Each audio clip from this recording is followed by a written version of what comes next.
Hello everyone, welcome back. Please comment, rate, subscribe, folks. Comment, rate, subscribe, like the videos. Also share the videos. I want to thank everyone that does like, watch, and share my videos. You folks are the absolute best. Listen, folks, there's a link tree down below. Has the link to all of my social media. Please go down there, follow me across my social media platforms. Talk to me, I'll talk back. Also, there's links as well to my YouTube pages. Please go down there, subscribe to all my YouTube pages, and turn on your notifications so when I post content, you folks will be in the know. I will also be live streaming Friday at 7 p.m. Eastern. Friday at 7 p.m. Eastern, we'll be sitting down. We'll be talking Jets. Call in. I take live callers. I love going back and forth with people about this football team, and I love talking about the green. You know what I'm saying? I love this football team. So let's chop it up. So call in again Friday at 7 p.m. Eastern. So with that said, done and put to the side, I want to talk to you folks today about Zach Wilson and Justin Fields.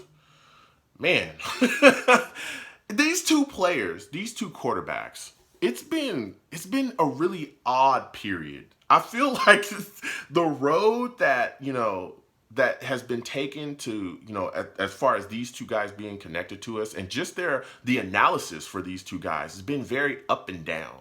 And I'm going to start with Zach Wilson at first, right? No disrespect to anybody, on social media that's Jets fans. I love all of my Jets fans, every single one of you, regardless. We're all family. We cheer together. We suffer together. It is what it is, right? But there's a segment of this fan base. There's a large segment of this fan base now that would like to make you believe that it was all about Zach Wilson all along. And that's all the Jets fans wanted from the very beginning. From the time that the season started, we couldn't wait to, get Zach Wilson on this football team because we knew from the very beginning that he was the guy that we wanted. That is not true, and that is a lie. Okay, I'm sorry. I can't have that narrative be pushed. I must halt. I must put the brakes on that. Okay, because that is not true. All right.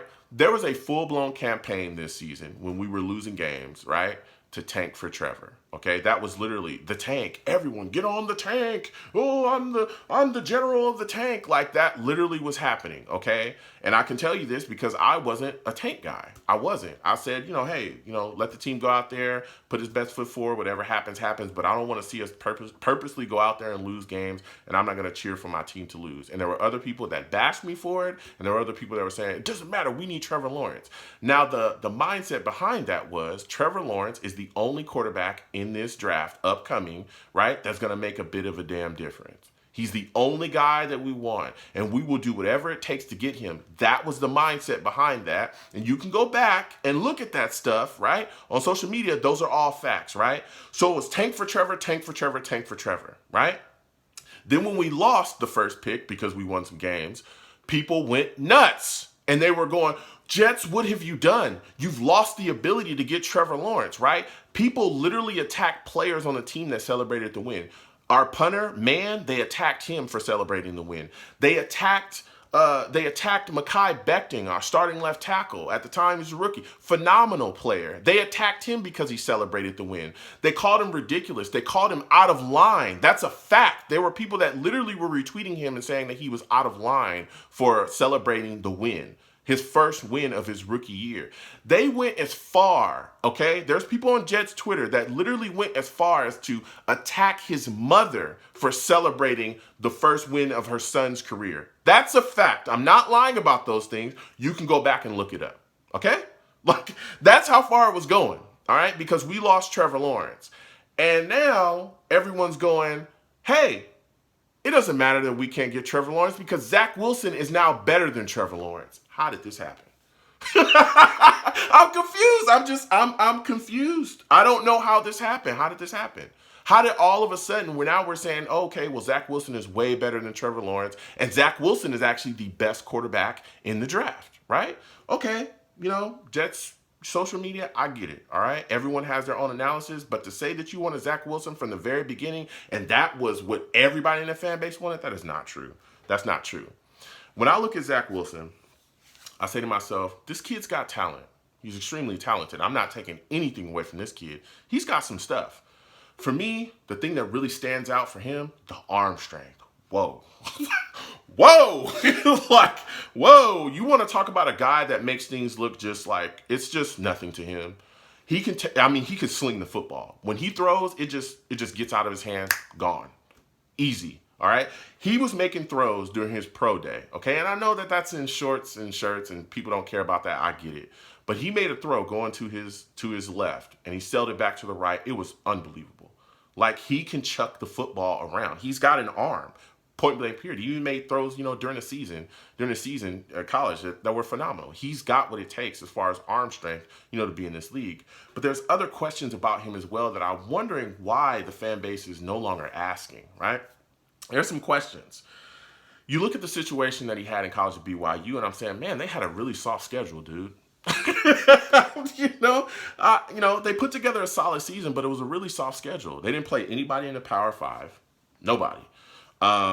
They only played, I think, two ranked teams the entire, season, and the two ranked teams that they played were Boise and Coastal Carolina, I believe.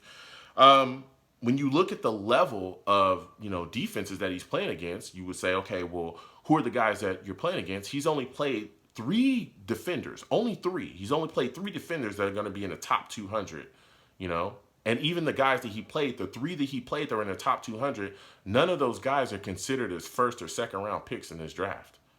So you got to wonder, okay, what is the level of competition that he's played against? Because he's not going to be playing against those guys, and it's all due respect to everybody to play. But he's not going to be playing against those guys on a weekly basis in the NFL. He's going to be playing against the elite guys that have closing speed, guys that can get after it, guys that really are unbelievably athletically gifted. The elite guys, the top of the top. So it makes you start to wonder, okay, can you survive against those guys? You look at the other situations with him as well. The other questions is in the fourth quarter.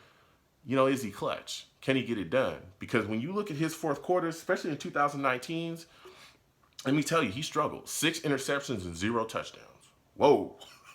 And there were bad interceptions, too. He had some bad interceptions. He had a bad interception against, I think it was Toledo, that led to them losing that football game. So you start to wonder, man, there's questions. And I'm wondering why Jets fans aren't asking these questions. I'm wondering, where did they go? Then when you look at his issues as well with his shoulder, he had issues with a labrum. He got it repaired. I think it was in 2019 he had a shoulder repaired, a labrum. He said it had been bothering him since high school. So, what's his health looking like? I know that they're going to do some physicals going on, coming up soon, especially for his draft, and that's going to really fill things out there. But you got to wonder, like, okay, why isn't anybody talking about the health concerns there? Because I believe if it was any other quarterback that had some of these issues, these questions would be being asked about them, right? So then I look at Justin Fields, and he's a guy that I like. And there's some knocks on him too. But I don't understand, like, what's going on with his analysis and why I feel like there's a lot of takes that are just kind of off about him, right? Like, he ran a 4.44 at his pro day. He looked phenomenal too. He let off a bomb. He was out there throwing as well. He made some amazing throws too. But one of the things that I wonder when analysts talk about him is they say that, well, he doesn't. There's some people saying that he doesn't go through his progressions. He doesn't go through his reads. And I'm like, dude, he ran a Ryan Day offense. Like, that offense is known to make quarterbacks go through their progressions and reads. He's not a guy that's out there throwing screens all day. He's actually, when you look at the numbers, when you actually go through analytics, he throws the least amount of screens out of all the top quarterbacks that are in this draft this year. He's not a guy relying on screens all day to buck up his numbers. He's not doing that. Then when you look at the competition that he's playing, he's played the toughest defenses. He had the toughest schedule out of every quarterback that's in this draft this year. He's playing the top guys. He's out there winning against the top guys. Then when you look at what he did this year, and this is what killed me too, is that the fan base, I feel like a lot of people kind of casted him aside. Let me tell you something. This guy played a bowl game against Trevor Lawrence. Everybody was drooling over Trevor. Justin came in with broken ribs and put that to bed. I remember that game. He put all that to bed. You know what I mean? He outdueled Trevor Lawrence in that bowl game.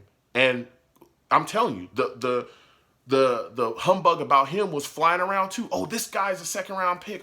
Second round pick. This guy's the number 2 pick in the first round. This guy should be the guy. He actually, some people were saying he was better than Trevor Lawrence at that time, right? And now look at where he's gone. And so all these questions about him, I'm just like, what is going on here? Because there's so much good that he's done. I think he's an accurate guy. I think he can put it together. I know some people talk about him holding on to the ball a little bit too long. That can be fixed. I just think he's a guy that really likes to put it out there and do his thing. But I don't understand. I don't understand the analysis here. I don't understand what's going on. For me, if the Jets, if we stay at 2 and we take a quarterback, again, everyone knows how I feel about, us keeping Sam Darnold. But if we're taking a quarterback in this draft, if that's the way that we're going, I'm liking Justin Fields. I really, really do. I like Justin Fields a lot. I'm just wondering why the analysis is all over the place with him. There are people that say that he's, the fourth or fifth best quarterback. I don't understand it. When you look at, his numbers and you stack them up and then you watch the tape of this guy, dude, he is phenomenal. He is phenomenal. So I want you folks to comment down below. Let me know what you folks think. How do you feel about Zach Wilson? How do you feel about Justin Fields? Would you take, who would you take it to? And, again, we'll be talking because we definitely got to chop this up. I'll be having a live show Friday, 7 p.m. Eastern. We'll be talking about it all, but there's a lot to talk about. I don't know what's going on around here. You know what I'm saying? I don't. So comment down below. Let me know what you folks think. You folks have a good one. Peace.